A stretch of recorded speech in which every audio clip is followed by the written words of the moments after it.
Good evening. My name is Michel Hawks, and I'm the director of the Leo Institute for Asia and Asian Studies at the University of Notre Dame's Keough School of Global Affairs. On behalf of the Leo Institute, the Center for Social Concerns, and the Higgins Labor Program, it is my distinct honor to welcome you tonight to the inaugural Asian American Distinguished Speaker Series featuring labor activist Ai-jen Poo and moderator Lynn Miranda, the university's Charles and Jill Fischer Provost. The mission of the Leo Institute is to educate about Asia and Asia-related topics.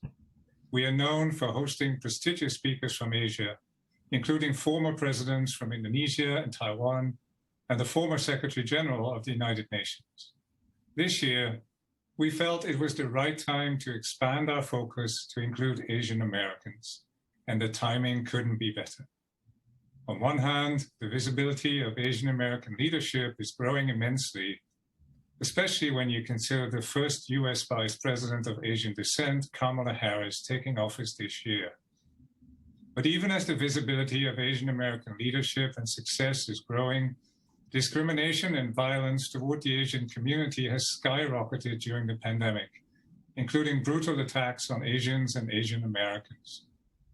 Furthermore, the pandemic has hit Asian American women harder than any other demographic in the United States, as they have faced the highest unemployment rates in the country. I'm sure you'll agree that there couldn't be a more perfect time to introduce our Asian American Distinguished Speaker Series and to launch it with two women who are committed to social justice and creating positive change in the world.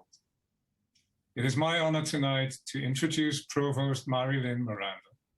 When she joined Notre Dame in July, Provost Miranda became the university's first woman and first person of color to serve as our chief academic officer. In addition to her administrative role, Provost Miranda is a professor of applied and computational mathematics and statistics at Notre Dame, maintaining an active research portfolio. She is a leader in the rapidly evolving field of geospatial health informatics and is the founding director of the Children's Environmental Health Initiative, a research, education, and outreach program committed to fostering environments where all people can prosper. Her interest in the effects of social and environmental exposures has led her to study the health impacts of racial residential segregation in particular. Provost Miranda is also known for prioritizing gender and racial diversity of faculty and academic leaders. And in her former role as provost of Rice University, these efforts resulted in substantial increases in underrepresented minority and women faculty. We've already seen her efforts to do the same here at Notre Dame, which is an exciting and important development. Truly, we are honored that our new provost has graciously accepted our invitation to guide this conversation with Ai-jen Poo. And now it is time for that conversation to begin. It is my pleasure to turn this program over to Provost Lynn Miranda. Thank you so much, Michelle, for that very kind introduction. You know, I would have been tuned into this video cast to listen to Ai-jen Poo, so the only difference for me is that I'm tuned in. I'm not wearing my PJs as I'm listening to Ai-jen, so it's such a privilege and honor for me to have been asked to join all of you in a more formal role this evening. So March is Women's History Month, and this past Monday was International Women's Day. It seems especially appropriate that during this week and this month, we have the opportunity to host Ai-jen Poo as the inaugural guest in the Leo Institute's Asian American Distinguished Speaker Series. Ai-jen is working to transform the country in some of the most meaningful ways imaginable and in ways that align so deeply with Notre Dame's values. Solidarity, social justice, dignity, compassion. These are things we spend a lot of time thinking about at Notre Dame and are at the heart of Ai-jen Poo's work. As the co-founder and CEO of the National Domestic Workers Alliance, Ai-jen leads the organization efforts to bring quality work, dignity, and fairness to the 2.5 million workers who clean and provide care in homes across our country. The majority of these nannies, caregivers, and house cleaners are immigrants and women of color. As Ai-jen has so pointedly put it, these workers are often invisible because they perform their jobs out of sight inside people's homes. This is compounded by the fact that society largely ignores and undervalues domestic workers and their work. Somehow the physical demands, the flexibility, the judgment, and the discretion that is required in domestic work, all of those great skills that domestic workers bring to us are somehow ignored.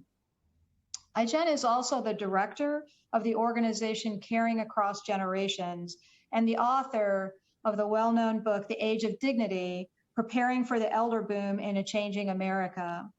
The book seeks to help Americans make meaning of the needs and opportunity in the elder boom and to shed light on how to improve access to care for all families while ensuring a strong care workforce for the future. Since its launch in 2007, the National Domestic Workers Alliance has built powerful grassroots coalitions to pass state-level domestic workers' bills of rights that bring minimum wage protections and other safeguards to care workers. So far, 10 states and the city of Seattle have passed these bills, including Virginia, where a domestic workers' bill of rights passed just a week or so ago. Congratulations on that most recent victory to iGen and the entire National Domestic Workers Alliance. Beyond these state-level successes, the NDWA is also working to pass a national domestic workers' bill of rights. In 2019, the organization collaborated with 2 Asian American women, then Senator, now Vice President Kamala Harris, and Representative Pramila Jayapal, to introduce a national domestic workers' bill of rights. iGen's creative advocacy led to her receiving a 2014 MacArthur's Genius Grant, perhaps one of the most prestigious honors for creativity and intellect in our country. In addition to her MacArthur recognition, iGen has been named to Fortune magazine's list of the world's 50 greatest leaders and one of Time's 100 most influential people in the world. She has served on the Bill and Melinda Gates Foundation's Partnership for Mobility, the Partnership for Mobility from Poverty, and currently serves on the Ford Foundation Board of Trustees. Tonight, we will learn about her social justice career and about her personal story, her Asian roots, and her experiences as an Asian American woman, and how these experiences have guided her life's path. I'm so very pleased to turn the conversation over to our inaugural guest in the Asian American Distinguished Speaker Series, iGen Poo. Thank you so much, Provost Miranda, for such a kind introduction. And what an incredible honor it is for me to be a part of this lecture series, with huge gratitude to the Liu family and the Liu Institute for hosting. This is something I've been looking forward to and really is truly an honor. And I want to start by saying Happy Women's History Month to everyone, and belated Happy International Women's Day. This is a time to lift up the lives, work, and contribution of women. And so I want to spend some of my time with you, lifting up the Asian Pacific Islander women in my life and sharing some of what I've learned from them. They've taught me some of the most important values that guide me. I want to start by asking each of you tuning in tonight to just take a moment to think about someone in your life who's cared for you and the value of that relationship. It could be a caregiver, it could be a family member or a neighbor, and just keep that person in mind through our talk. And the reason why I start there is because that is where it begins and ends for me, with care. It begins with women who care, 2 very special women who cared for me growing up, my mother and my grandmother. My mother is an amazing person. She came to the United States from Taiwan in her 20s to study chemistry. And she had me while she was in graduate school and decided after she finished her degree in chemistry that she wanted to be a doctor. So she went to medical school, and while she was in medical school, had a second child in the middle of it all, my sister. She was the only one in her medical school class with 2 kids. And she was working, raising us while she was in school. And to this day, I have no idea how she managed it all. As I grew older, I began to understand what she did as a doctor. A big part of it was helping people in their most vulnerable and fearful moments, moments of illness where they're confronting their mortality, and to actually face those moments with courage. She chose to focus on cancer, a disease with no cure, and she would treat the hardest cases that everyone else had given up on. And she fought to the end for each and every patient, as if they were her own children, parent, or sibling. She saved countless lives through experimental treatments and going against common wisdom in the field. And when her patients saw her fighting, it made them want to fight harder. In the end, it was hard to tell whether the patients who survived lived because of her treatments versus simply inspiring and instilling the will to fight. So from my mother, I learned to face human suffering straight on. And I also learned that among us humans, that courage begets courage in a virtuous cycle. If someone sees you fighting, they're likely to fight too. If someone knows you are fighting for them, it inspires them to fight for themselves, and it makes you stronger too. So that was what I learned from my mother, alongside many, many other things. And when I was first born, my mother was living on her own because my father was also in school in Baltimore. So working, going to school, caring for a baby on her own was just a lot to handle. So I went to Taiwan to live with my grandmothers for a little while. And I'm so grateful for that time. What a privilege to be able to spend that kind of time with your grandparents. And while I came back for preschool, I also spent most of my summers with my grandparents in Taiwan. And when they retired, they actually came to live with us in the US. So they were a huge part of my entire life upbringing. I used to follow my maternal grandmother around her house in Taiwan like a little shadow. She taught me many things. My first language, Mandarin. She also potty trained me, which proved to be very valuable. She taught me that there's very little light of day between family and community. I literally thought I had 1,000 aunties and uncles growing up. And she taught me something else extraordinarily valuable in my work and in the world today, which is optimism. Having lived through a brutal war, poverty, migration to Taiwan, where she built a life and a family with my grandfather literally from scratch, she had her share of struggles. And yet my memories of her are always of her giggling. She had this relentlessly sunny disposition.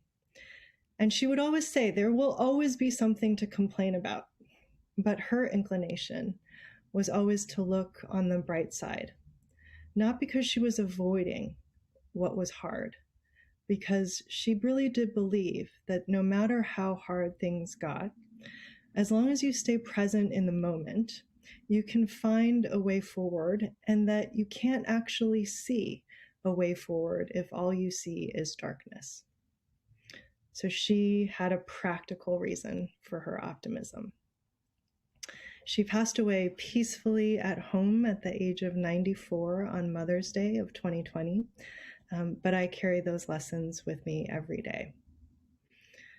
And over the years, other leaders that I would encounter would inspire me and echo much of what I learned from her. My friend and hero, Brian Stevenson, who is the author of a fabulous book called Just Mercy and a lifelong advocate, says that hopelessness is the enemy of justice. Gloria Steinem famously said that hope is a form of planning. Courage and hope was also reinforced by the Asian women that I met as a student in New York City and Columbia. I was looking to learn more about the Asian community in New York City as a student, and I got involved in an organization called the Committee Against Anti-Asian Violence. an organization that was founded in the context of a wave of anti-Asian violence in the 1980s, just like what we're experiencing now. In New York City in the 1990s, police violence was an epidemic in communities of color, and it still is, unfortunately. Most people don't associate Asians with police violence, but in 1995, while I was a student in college, a young boy named Yongxin Huang was murdered by the police in his backyard, playing with the toy gun, shot point blank in the back of his head at the age of 16 by a police officer named Stephen Mizrahi. I learned of the case while I was volunteering, and I attended a meeting and met his sister, Qinglan Huang, a quiet young woman. She was devastated by the sudden loss of her younger brother and courageously came to the organization seeking help, seeking justice for him. And this began a campaign to seek accountability for her brother's killing and to push for the prosecution of the police officer involved. She was not an activist by any means. She was just a loving big sister who had lost her younger brother. In the course of the campaign, she became a leader in the community, building coalition with Black and Latino mothers and families, family members of young men who had been killed by the police, courageously leading marches, engaging in civil disobedience at the Brooklyn District Attorney's Office, demanding justice, and inspiring a generation of young activists like myself to understand anti-Asian violence as part of a system and culture of racism in our country, and really helping us understand our role in addressing it. Her courage inspired us, and it gave us courage. And it taught us that love and justice are fundamentally connected, and that love is a powerful force driver for change. And while we weren't successful in prosecuting the police officer, her courage in Yongxin's case was a catalyst for a generation of us who became organizers and activists for change, just like this moment of addressing anti-Asian racism will be for more young organizers, and I'm hoping many of you tuning in today. This work eventually led me to organizing domestic workers in the Asian community and beyond. My mother and my grandmother raised me as a child, and domestic workers, my sisters in this movement, women who I've been organizing with for the last 25 years, I believe have raised me as an adult. Women whose profession it is to care. The first domestic workers I met were from the Philippines, women who came to the United States as economic refugees, who had to leave their own families and communities to work as caregivers for other families in wealthier countries in order to support them financially. Part of a pattern of migration driven by global inequality that globalization and a long colonial history before that had created. Many of the domestic workers I met had worked in other places like Hong Kong before coming to the US, and they brought all of their experiences and their wisdom with them. In Hong Kong, there's an invisible army of migrant domestic workers who hold up the economy, many of them from the Philippines. And they had built strong organizations, real power to advocate for better working conditions. And as a result, domestic workers in Hong Kong had a clear set of standards and protections. They had rights.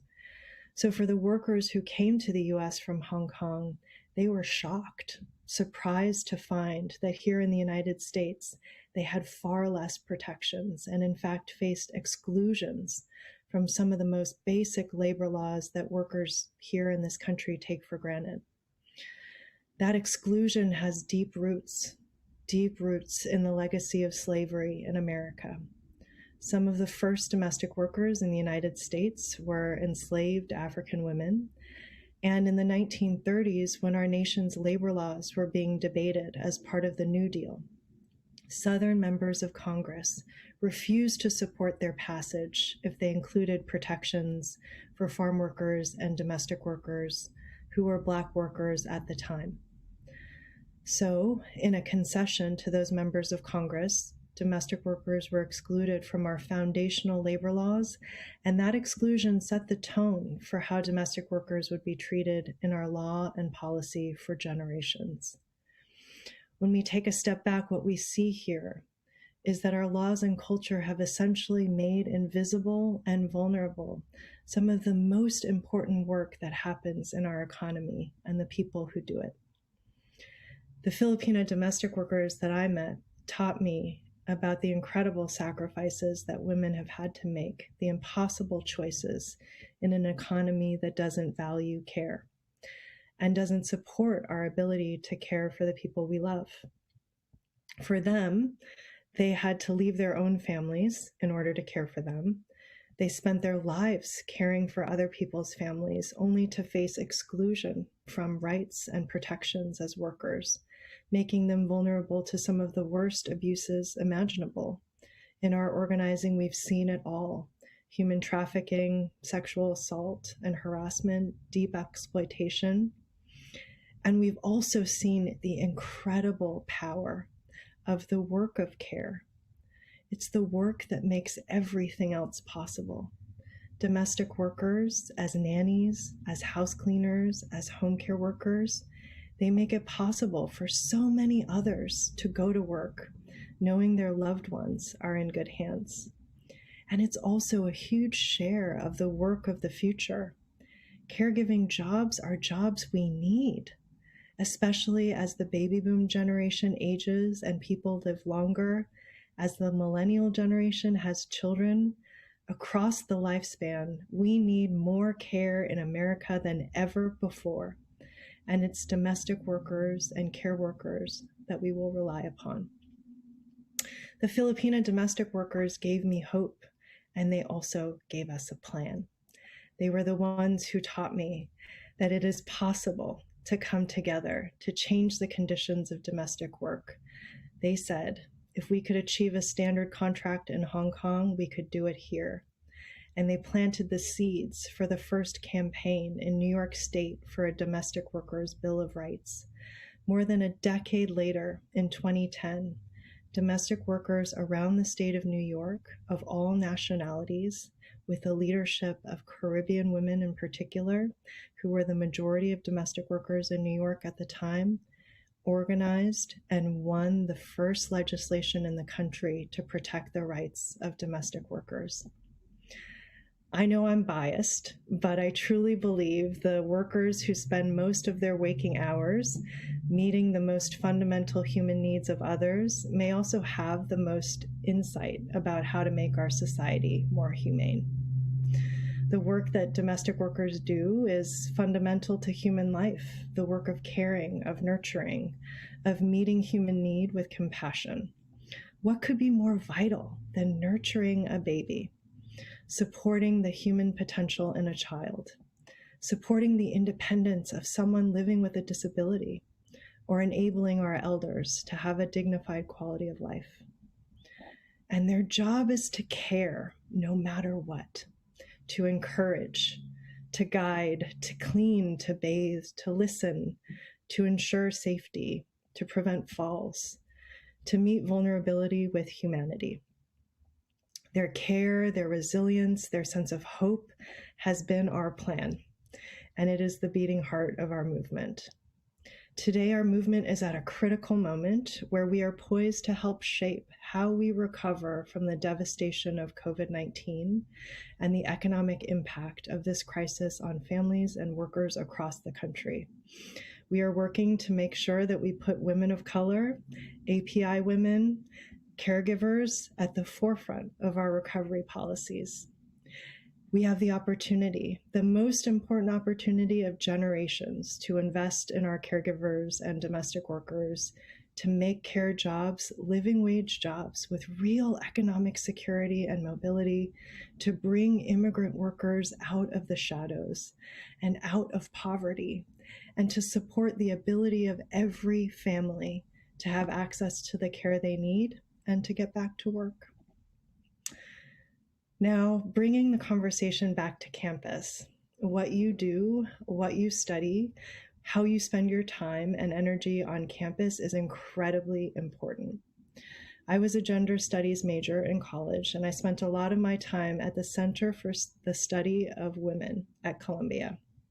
Much like the Liu Institute, centers like these are important homes for students like me who had questions about the dominant story and our place inside of it.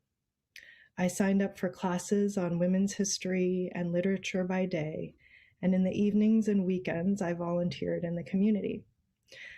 Women's studies validated what I knew to be true, which is that listening and learning from the stories of women can unlock so much possibility in our world. Whether it's my mom or my grandmother or Qinglan Huang, Yongxin's sister, or the millions of domestic workers caring and cleaning in our homes, women hold the keys to the future we want and deserve. Women's studies taught me that. Asian American studies taught me that. These forms of study have written us back into the story and into the trajectory of our ever-changing democracy. Similar to women's studies, Asian studies and Asian American studies gave me a legacy and a history to see myself inside of, and a clear sense of my own agency. By my senior year, I was also active on campus as a student organizer for Asian American and ethnic studies. Our activism in 1996 catalyzed the creation of the Center for the Study of Ethnicity and Race on campus. So today, students can not only major in gender studies, but also ethnic studies, including Asian American studies, which wasn't possible when I was there. I won't tell you what we had to do to achieve that, but centers like the Liu Center are really, really important for this reason. They helped us write the story of Asian communities back into the story of our world and our nation. Democratizing the story is a hallmark of a healthy democracy, society, and economy. And institutes like this one should be supported as a catalytic force for young people like you, and also helping to tell our story so that future generations can continue to build on what we've done and carry that story forward. Thank you.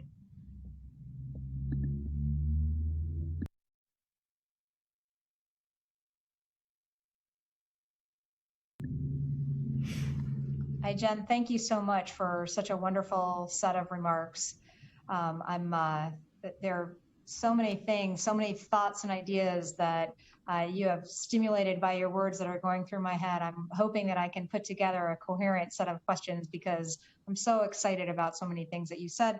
And I do have some questions that were sent in ahead of time from people who are now in our audience. So let me start with, you recently authored this op-ed in the New York Times that was entitled, "The Future of Work Isn't What People Think It Is," in which you wrote, "This is our moment to choose a future where we invest in the work that we now know is essential."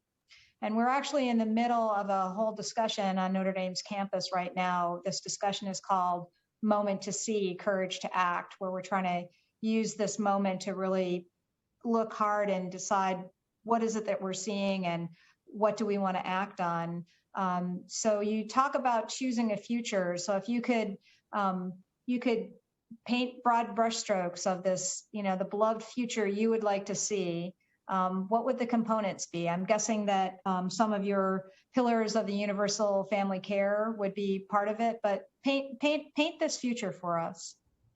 Well, I really do believe that what the pandemic revealed was all of the change that we need. And I love the slogan that you mentioned for the campus. I think that's so powerful because now that we see how much low-wage work that was invisible before is actually essential to our safety, our health, and our well-being, right?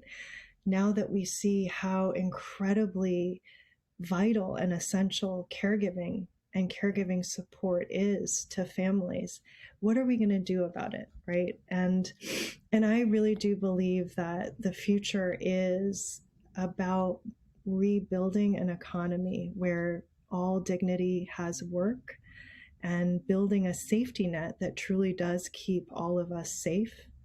When I think about domestic workers and what they came into the pandemic with, it really wasn't much. 80% of domestic workers didn't have a single paid sick day, and most did not have health insurance. The average wage of a home care worker is $17,000 per year, and it's by definition work you can't do remotely.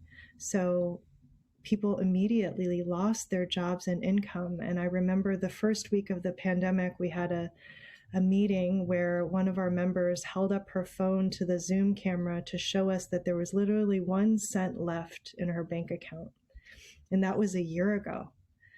And so there's a tremendous amount of suffering right now in our country. And the idea that we could not only address that pain, but that we could reimagine our laws and our policies and our systems to actually transform the reality that we came into this pandemic with. And to me, that's about making sure that we have good jobs, that we have a minimum wage that people can survive on, that everyone has access to a safety net and basic benefits. And it also means that we have a strong care infrastructure. That imagine if at every stage of life we could take care of our families and the people that we love, and know that our caregivers were well compensated and secure and taking care of their own families too.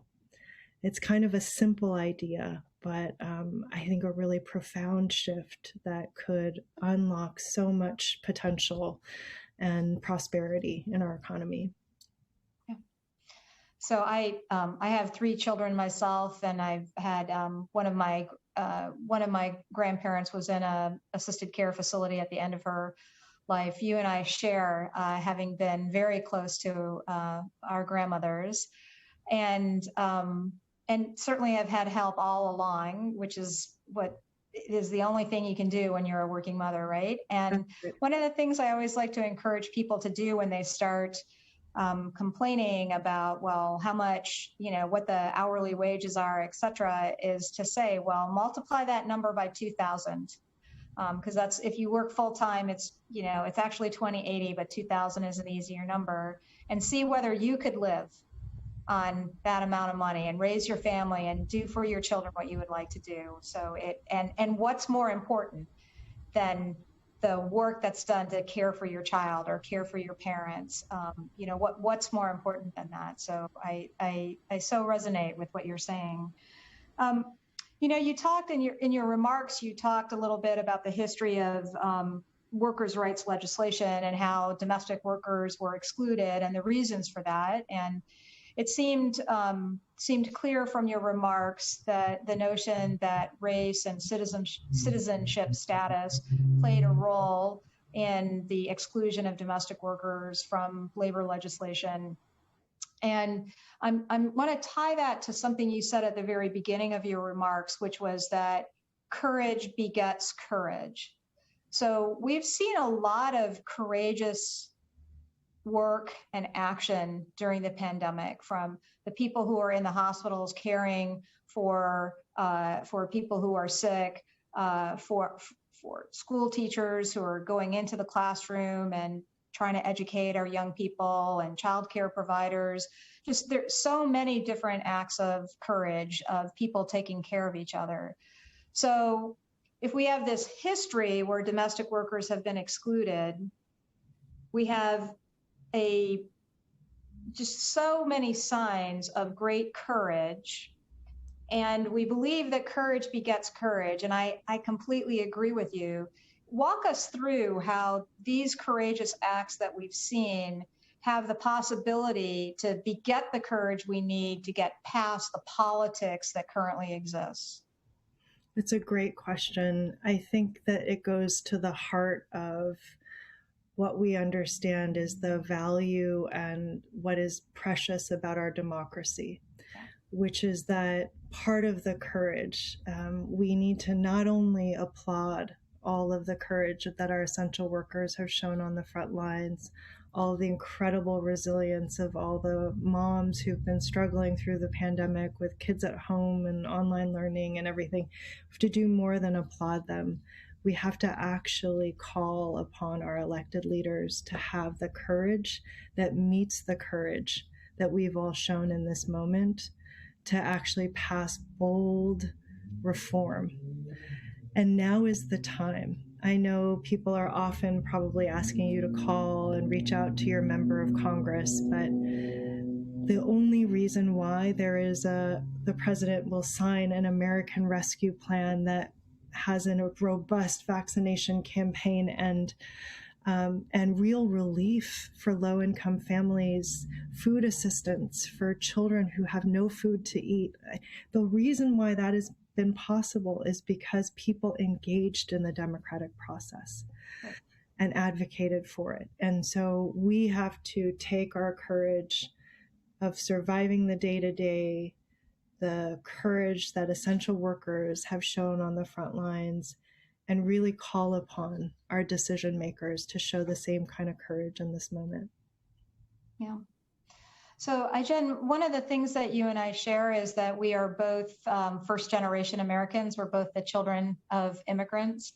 And I wonder if you could talk a little bit about, I've always felt that coming from an immigrant family, I spent a lot of time at the dinner table, in my head, wherever, thinking about American democracy in a way that, sometimes when your family is from here for generations and generations, you don't necessarily do that. So can you talk a little bit about how your experience how you think about American democracy, what you see as the greatest values in American democracy, and do you have a sense of threats to that democracy? How do you think about that? Well, I have a friend named Heather McGee who actually just published a brilliant book called The Sum of Us about the cost of racism to white people. And it's a brilliant book about race, but she often talks about the American, the project of becoming America as the most ambitious experiment in democracy in the world. Because if you think about it, we had First Nations, indigenous peoples who were here in this country on these lands. And then we had migrants from Europe. We had people who were brought here as part of the transatlantic slave trade. We had waves of migration from every continent, every culture, every religion over many generations. And then you tell us that we are one. And so it is actually an incredibly challenging and ambitious project to imagine what is this democracy that we call America. And I think the beauty of it has been that it has been every generation of Americans who have been attempting to bridge the distance between some of the deep and profound ugliness of our past and our history with the beauty of the dream of liberty and justice for all. And every generation has its iteration and its expression of bridging that distance. And that is how I think of it, that we, especially in this generation where there have been unprecedented attacks on our democracy, that we have a very special role in safeguarding and bringing us into the next era for this democracy and bringing us leaps forward towards liberty and justice for all. And we have a responsibility because this is a time when so much change is happening, driven by technology, change in our demographics. So much change is happening. A lot has shaken loose. and what gets cemented is really up to us. So that's kind of how I think about the moment with democracy. So let me tie, this is so beautiful. Let me tie what you're saying, what you just said, to your response to the previous question. I wrote this down, which was that we have to have courage that meets the courage we've seen in this moment, which I am going to be quoting you on that. It's such a like wonderful distillation of what's really called for right now. So I always think of courage as being part of how Americans like to think about themselves. So if you were talking about democratic principles and how we like to think of ourselves, and going back to this, we have to have the courage that meets the courage that we've seen. How would you, what would be your narrative around that? I would say that we have to courageously face the truth of our past and the inequities and injustices that have shaped the American reality. And we have to be bold in how we invest in and build towards the future that is bringing us closer to that dream of liberty and justice for all, and opportunity, I would add. Maybe dignity too. Dignity is a really important word to me. And I think that we can no longer accept an economy where people work incredibly hard and still cannot put healthy food on the table for their families, cannot keep a roof over their heads, cannot make ends meet. That to me is unacceptable. In a country with this much talent and beauty and opportunity and grace, for that to be the reality for millions of working people. We cannot have a democracy where 11 million people are trapped in the shadows and live in fear of being separated from their families because they have no immigration status, even as they're working on the front lines as essential workers, keeping us all safe. We can't have that. So we have to go boldly towards what we know is possible. And we have to also not avoid and hide from the truth of where we've been and what's shaped our reality today. Okay. So earlier, when you were describing your upbringing, you used this phrase that there was no light between family and community. There was your family and there was your community, and they all seem to be part of one big thing. That is,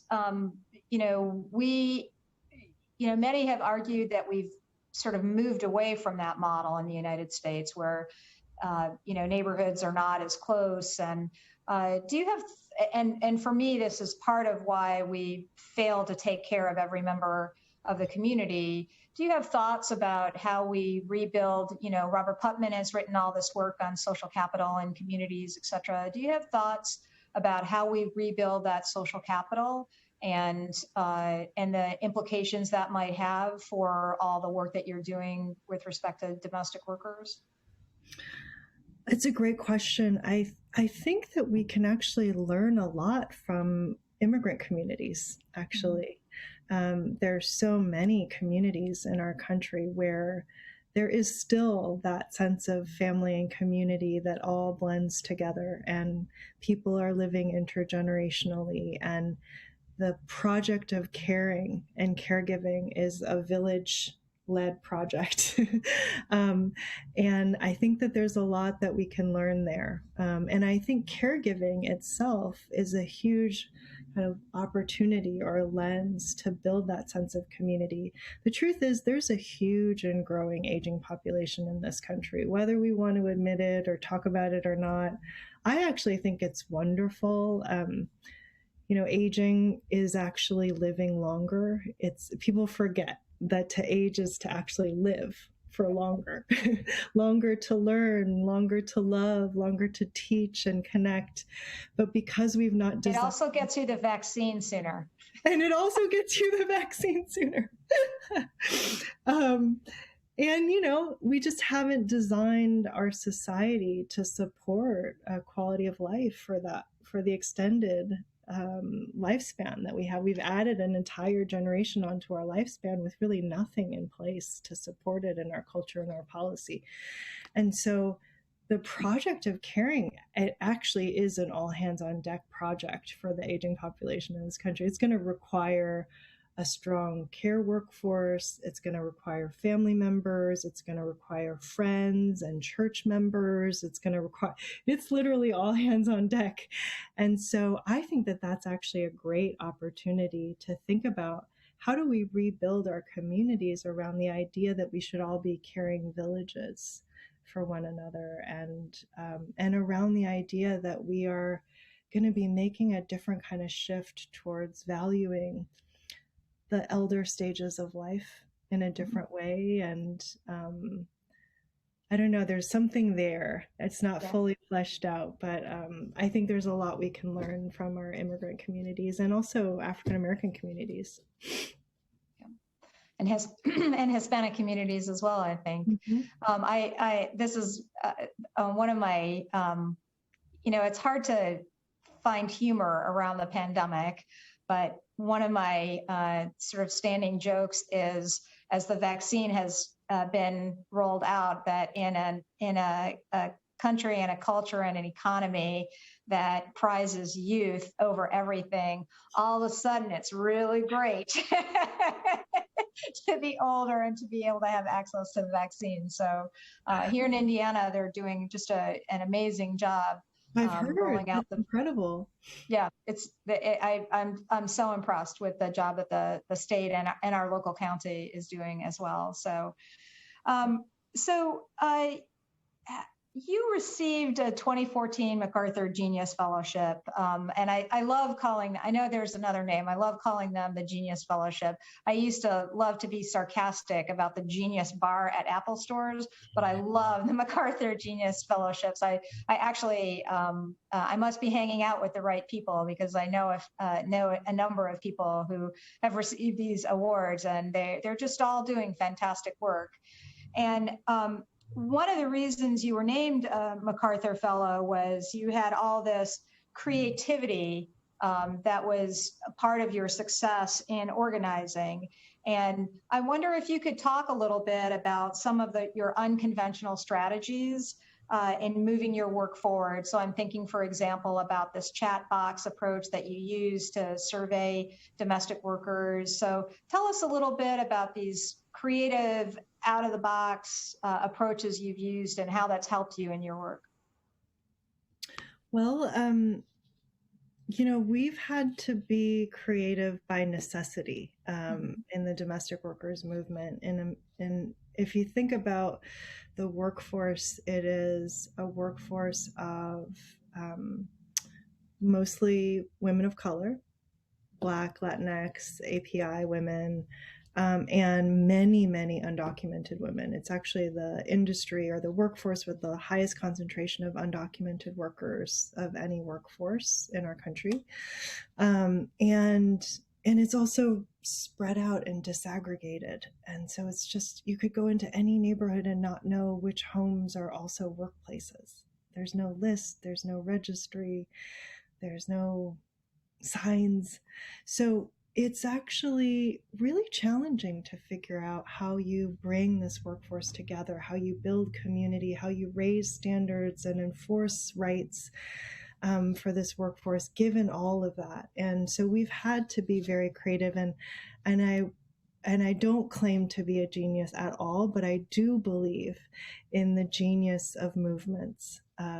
And we have a brilliant movement of women who are just incredible, and in the constraints of, right, we can't collectively bargain, right, which is a traditional means through which workers improve their conditions.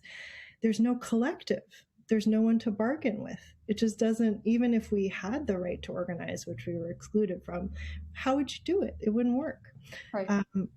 Voting. The workers are dispersed and the employers are dispersed also. Exactly. Exactly. And it's not like there's some company to negotiate with. It's like literally like everyday families who need care. So it's just a very different environment. So our creativity has given us a kind of a creative framework. We still believe that in order to make change, it requires power. It requires putting more power in the hands of everyday people to shape the future. And so the way that we think about power is that we have to build it on at least 3 dimensions.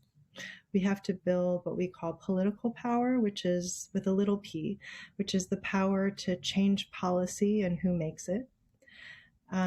We have to build what we call narrative power, which is the power to essentially tell the story of why things are the way that they are in the world on your terms, increasingly on your terms. So the power to define reality. And then the third is economic power, the power to direct capital and shape markets. And so we've had to be very creative about how we think about and imagining domestic workers doing all those things. And so we do everything from, I don't know if you saw the film Roma, that was made by the Mexican filmmaker Alfonso Cuarón. It was a film where the main protagonist is an indigenous domestic worker named Cleo, and she was really the center of the story. And so we partnered with the filmmaker to launch a whole campaign that helped audiences for the film and people who were moved by the story in the film actually reflect upon the Cleos in their lives, the unsung heroes and sheroes in their lives who make everything else possible, and to think about what are some things that they can do to better recognize that work.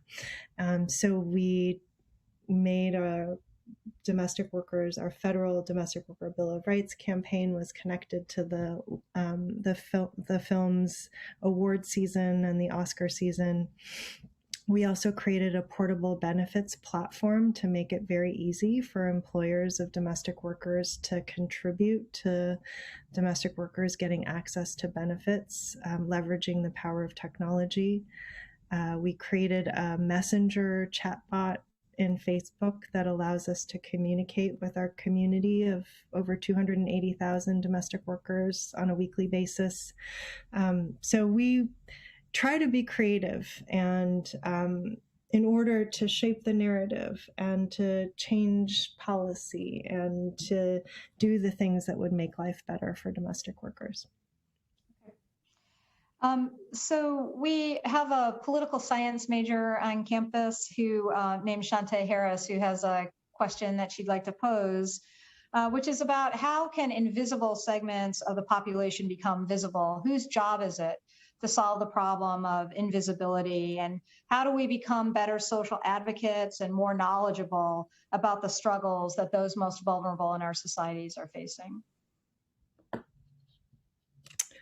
It's a really good question. I would say that that it is important to do storytelling, and to the extent that we can create the openings, the opportunities, and the platforms for people to directly speak their truths, and to wider and wider audiences, it helps to disrupt the status quo of what is visible and what is invisible. And for us, that has meant training a whole army of domestic workers as master storytellers to be able to tell their stories and speak their truths to the media, to elected officials, to companies, to employers, to allies, and to be able to start to shape the narrative on their terms. And I think that it has taken 20 years, but we are starting to see the narrative shift a little bit. And This question of visibility and invisibility also can change very quickly. When we think about what happened with the pandemic, it was like all of a sudden we were so attuned to so many things that we had taken for granted or not seen. When I think about the number of people who talk to me about the fact that they never thought about their grocery workers before the pandemic, and then recognizing them as essential workers was actually really important to them. That there are moments like now where the potential to make the invisible visible, okay, and to cement that visibility is incredibly great. And the way that we cement it is, I think, through trying to make that the new normal, right? That we actually do see all work as essential, and that we change our policies and our culture to reflect that. This is the moment, I think, where so much has been disrupted in our status quo that we can actually bring so much out of the shadows that needs to be brought out. Yeah, maybe in the same way that you said courage begets courage, this increased visibility will beget more visibility for all of these sectors. As the pandemic has played out, it's become clearer and clearer to us how important all of these frontline workers are. So we just have a couple of minutes left. So I have I think it's going to be hard, or maybe it's going to be easy. It's not going to be in between. So there are a lot of people watching this evening. And if you wanted everybody to do 3 things after hearing you talk, what are the 3 things that you want people to do?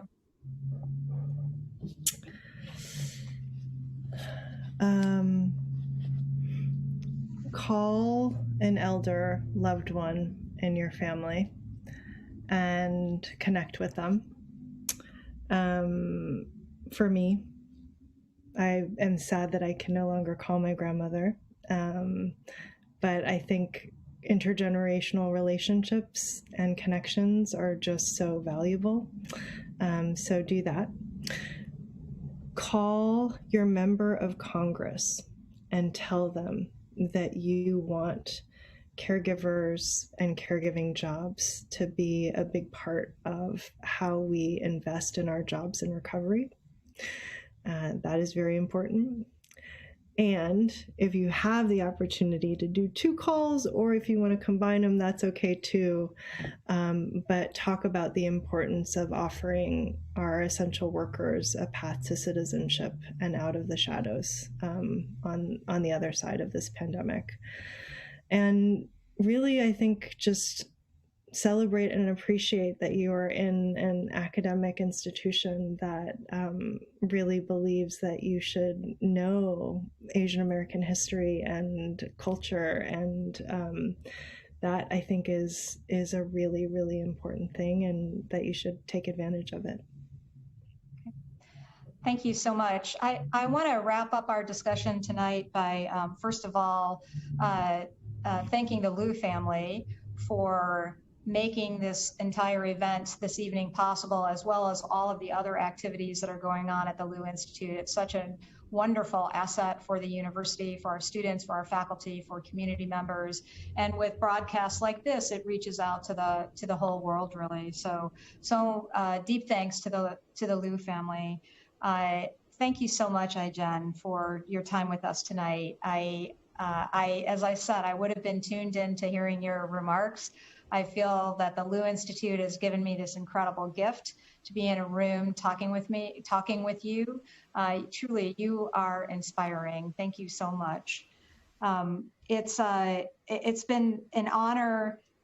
In addition to the Liu Institute, we have co-sponsors of this event, including the University Center for Social Concerns and the Higgins Labor Program. So we are grateful to them as well for making this possible.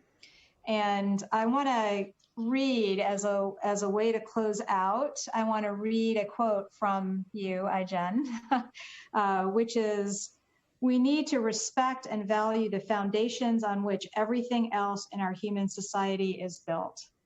when we give credit where credit is due, at this deep level, everything else in society will suddenly stand on more sustainable, solid ground. We are so grateful for the good work that you are doing. We are so grateful for your helping us to live on more sustainable and solid ground.